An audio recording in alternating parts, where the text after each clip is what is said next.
So why is it that a lot of people don't understand the work that we're doing?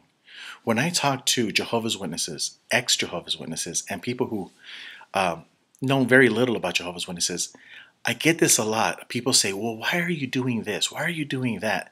They don't understand why there's a movement that is exposing Watchtower.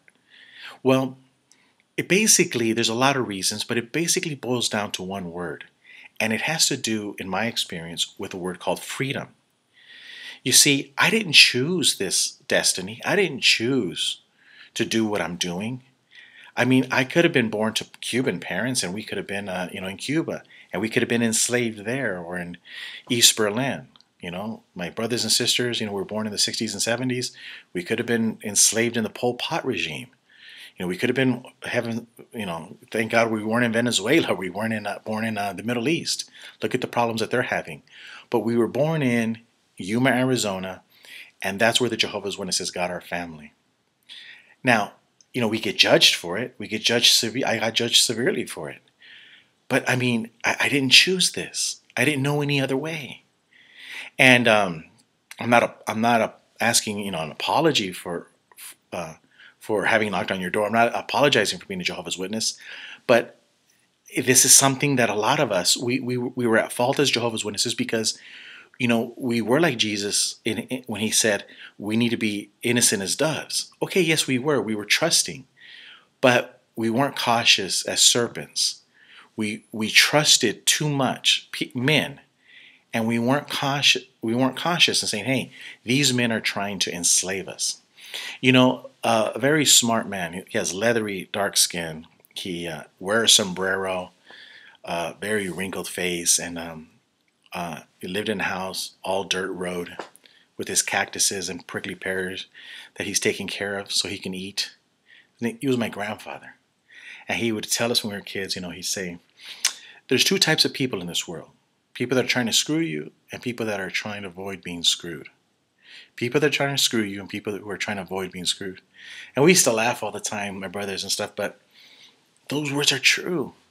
Now, having experienced what I've experienced with Watchtower, I realize that yes, it's not just Watchtower, but everywhere you go, you see a group of men and women, a group of people that are always trying to enslave others to do the will of whatever the church or the institutions. And they're enslaved by processes like JT from XJW Critical Thinker talks about fog, fear, obligation, guilt. And so a lot of people they figure it out and then they leave. But Jesus talked about 10 people that he cured of leprosy, but one came back and said thank you. And so what you're seeing here, and I can't put words in other people's mouths, but what you're seeing here with ex-Jehovah's Witnesses and why we do what we do is that we are the one that has been freed. And we know what it's like to be in slavery. And we know that there's many more in slavery. And we come back and we say thank you. Some say thank you to God. Some say thank you to Jesus. Others become agnostic and atheists. But they come back and they say thank you to their fellow men on YouTube and women on YouTube who are doing the work. And they say thank you for helping me out. And they get inspired. And maybe they leave and go take care of other things like their families and their businesses and their future.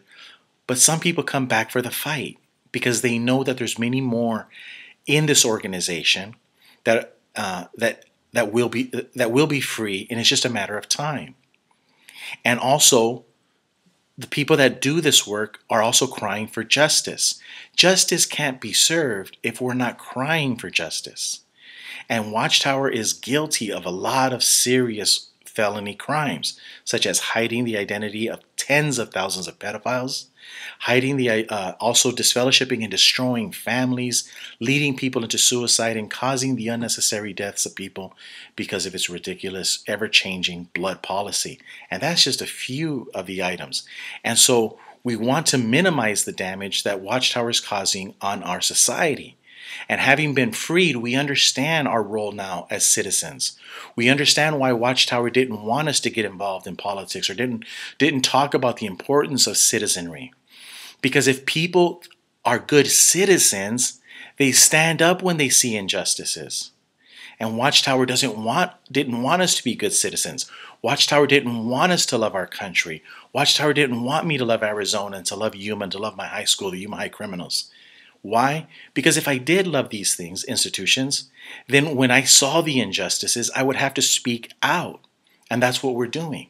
So I don't want to put words in other people's mouths, but in a nutshell, that's the reason I believe that these ex-Jehovah's Witnesses do what they do. Now, you may disagree with their methods, but see, Jesus talked about this too. And Martin Luther King talked about it, but Jesus put it more eloquently when he said that we should shine our own light.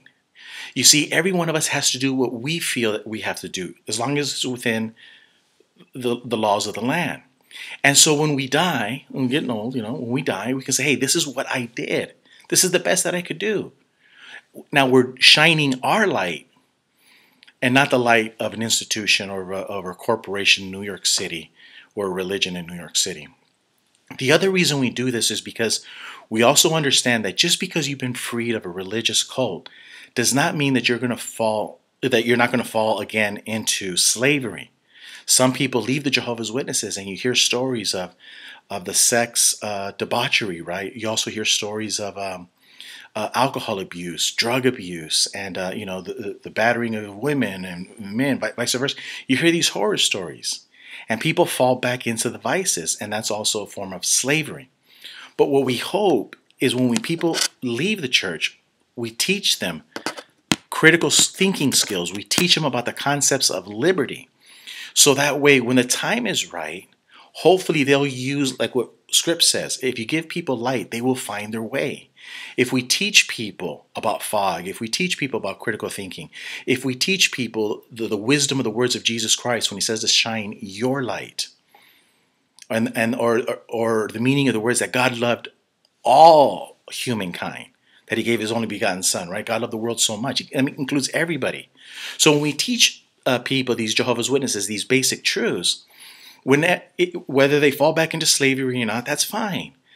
Hopefully we'll give them enough information that way they can get out of it again if they ever do fall into slavery. We want to give people light so that way they can find their way to the truth.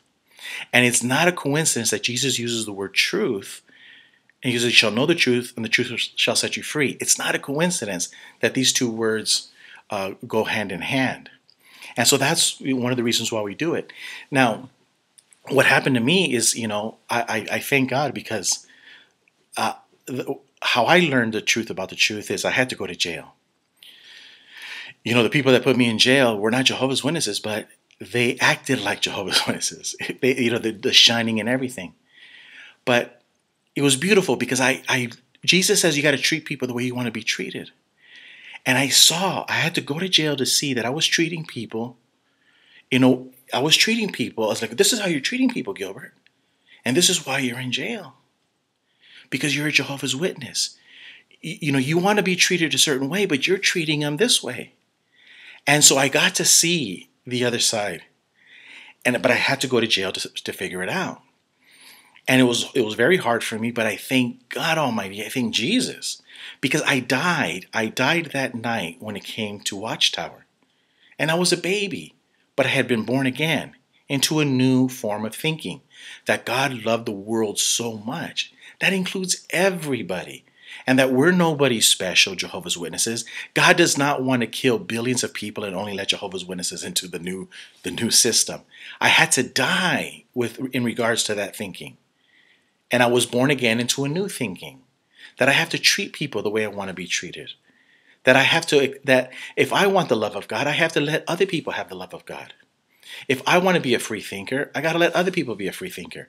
And I also learned that night, and I died to the idea that I had to obey Watchtower. I had to obey these elders in the congregation. No, it's me and God, me and Jesus. And the next morning, I'm over here praying and getting ready to leave, and a big, big earthquake hits Mexicali, we're close to Yuma, and 6.0, and I'm there, and everything is shaking. And I go, God, really, of all the towns and all the gin joints, right, and of all the prisons in all the world, of all the days, that is the day. And it reinforced in me. Now, was God sending me a message? I think so. He was saying, Gilbert, wake up. Wake up. It's time to wake up. Kind of like when God spoke to Elijah. And he said, God wasn't in the earthquake. He says, get up. You got work to do. You got to go back and you got work to do. And our work is to help people find freedom, to embrace the concepts of freedom. And that's why we do what we do. You know, I look back and I'm very grateful for everything. You know, I don't harbor resentment for that day, you know, in jail. And I don't harbor resentment, you know, for the day that my mother-in-law, you know, punched me 6 times, you know, in the face. And each time I turned the cheek. And I understood what it meant to turn the other cheek. I understood for the first time what it meant to bow your head and turn the other cheek and win people over. You know, and I also learned that a lot of times in our lives, there's a lot of good people and bad people that come into our lives. And some are in our lives for 3-6 months, some even shorter, some even longer. And some are good and some are bad. And then I realized that, you know what, Gilbert, the bad ones are not really bad. It was just circumstances and things didn't work out right, but they weren't bad. They weren't bad people. And now I find myself, like Jesus says, I pray for my enemies. I pray for everybody. I pray, you know, my mother-in-law still hates me, but you know, I pray for her. I pray for the people that threw me in jail. I pray for the people who were once called my friends, and I served as an elder. I sweated. I did everything. If you only knew the things that I did for the people of Yuma. And I prayed for them. And this is why I do what I do. Because I understand now what Jesus says, that you have to pray for your enemies. They say the most slanderous, lying things about me. And it doesn't hurt me anymore because Jesus was right. If they said that about Jesus, if they said that about John the Baptist, they're going to say it about me. So when my sister, my brother-in-law, and all the city overseer, when Jeff, Danny, all of you guys, Rocky, you guys say that I'm crazy.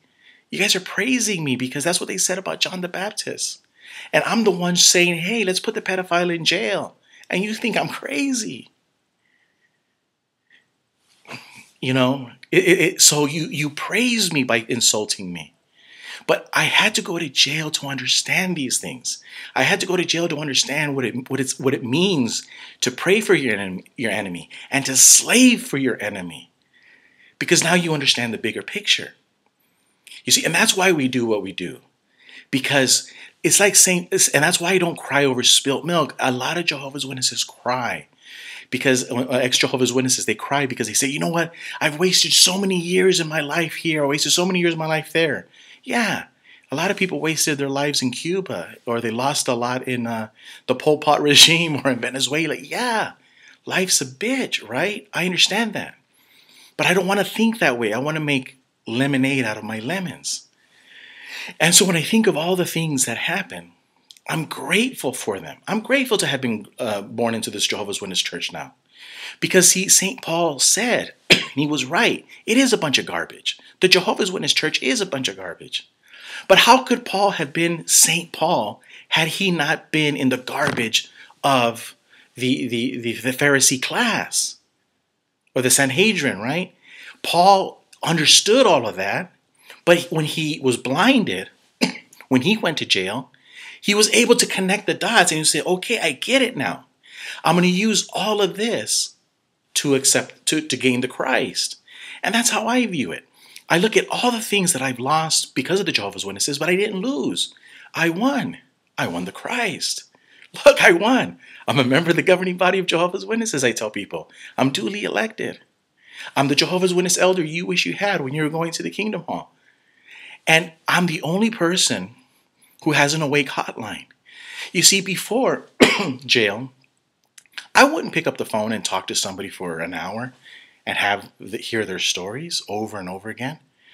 When I get a phone call from a woman from England, and she calls me because she has no one to talk to, and she runs out of minutes as she has to go buy more and calls me again. And when a drug addict, a Jehovah's Witness drug addict, who goes door to door preaching, calls me at 1 a.m, and we talk till 2, and he self-medicates with opioids, and the elders know it, and they still let him go door to door. When I take these phone calls, I wouldn't have taken these phone calls before I went to jail. But you see, when I went to jail, I understood. I was born again.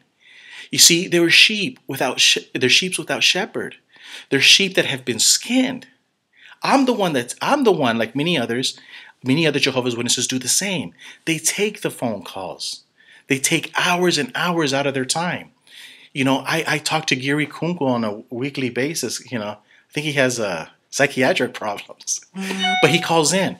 But the point is that I'm doing this now because I am the same person, but I'm a different person. I understand now what Jesus was doing. That Jesus saw that the people were hurting.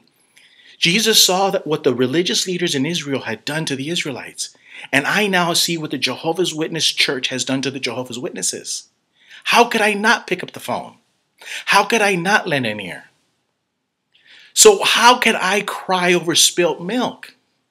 No, I had to go through all those things. I had to go to jail so I could win the Christ, so I could learn what it is to pray for my enemies and to turn the other cheek and to see the bigger picture at hand. My friend, there's a guy, he's a YouTuber. His name is James Backwards. I love him so much because whenever I get mad and I get discouraged and the phone rings, I go, God, that's James, huh? And I look at the phone and it's James. And James makes me want to love God more. I love you, James. And James calls me, goes, Gilbert. He goes, I figured it out. I understand you now. I completely understand you. I know the kind of person you are. I bought Fiddler on the Roof like you told me. I saw it. He goes, you want to be Tayev? Of course I want to be Tayev. When Tayev says he wants to be a rich man, so all day long he could sit and talk about God. From the moment I wake up to the moment I go to sleep, I'm always pondering God. I'm always talking to Jesus. And it's kind of like what St. Paul said. When you're speaking in tongues, I don't speak in tongues, but when you're speaking in tongues, he goes, if no one's listening and nobody understands, you just go sit in a corner. You talk to God.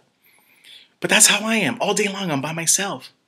I'll give you an example. Last night, I go to the garbage. Sun's coming down. Gosh, Arizona, beautiful, beautiful, beautiful sunset. I'm talking to God. I don't know what else to do. I just talk to God. Ever since that day in prison, ever since that day I went to jail, I talked to God and Jesus all day long about everything. So I go outside last night, and I got 2 big old bags of trash. And I'm looking at everything. I'm looking at the beautiful trees, and I think, God, I love Arizona. God, I love Arizona.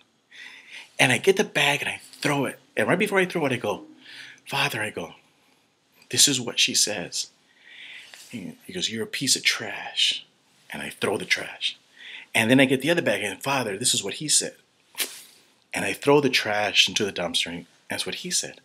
You're just a piece of trash. And I see it, that's how we are as Jehovah's Witnesses. We throw people away like trash. I don't want to talk to you ever again. You're dead to me. Don't ever call me. Don't ever talk to me. You're trash. And when I was throwing out the trash, I think about God.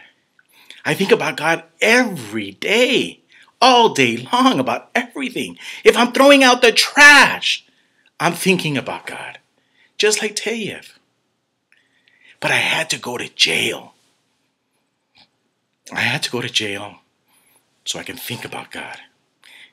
I had to die as a Jehovah's Witness to be a member of the governing body. I had to die as a Jehovah's Witness to have an awake hotline. I had to die as a Jehovah's Witness to accept the Christ. And just like St. Paul. And so this is why we do what we do. Because we're grateful. My dad would always say, son, it was Thursday night. He had Bud Light on his breath. Mom would bring us home from a church. And my dad would come home from the Fraternal Order of Eagles. And Dad would sit me and my brother Jesse down in his lap. And he goes, it's my turn to teach you about Jesus. I go, okay. And he goes, what did God do with the sick people? Oh, he cured them. What did he do with the dead people? Oh, he resurrected them. What did he do with the people that were blind? He goes, what did he do with the stupid people?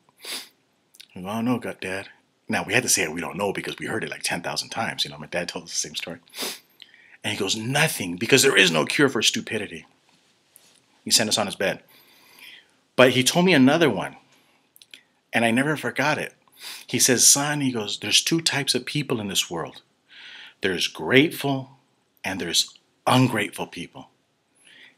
And it's kind of like my grandfather. He simplified it. There's people that are trying to screw you, and there's people that are trying to avoid being screwed. And then I'm a ministerial servant. I'm giving a speech out, public talk. I'm like 19 years old giving a public talk. Working hard because the elders don't show up to the Kingdom Hall. So I'm giving the public talk and the Watchtower study in Welton, Arizona. And I read 1 Timothy and 2 Timothy. And St. Paul says that he's grateful to Jesus Christ. And then he says in 2 Timothy, he's grateful to the Father. And I thought, well, you can't be grateful to the Father first. You got to be grateful for Jesus, because nobody gets to the Father unless you go to Jesus. But I realized that, oh my God, my dad was right. There are two types of people. Those that are grateful and those that are ungrateful. And the people that are grateful come back and say, thank you, Jesus, for saving me from this cult. Help me help others. Help me help others learn TAT, the truth about the truth. And that's why we do what we do. Call us crazy, call us silly, call me delusional for saying that I'm a member of the governing body of Jehovah's Witnesses, the first ever duly elected. Call me crazy. But what I am, I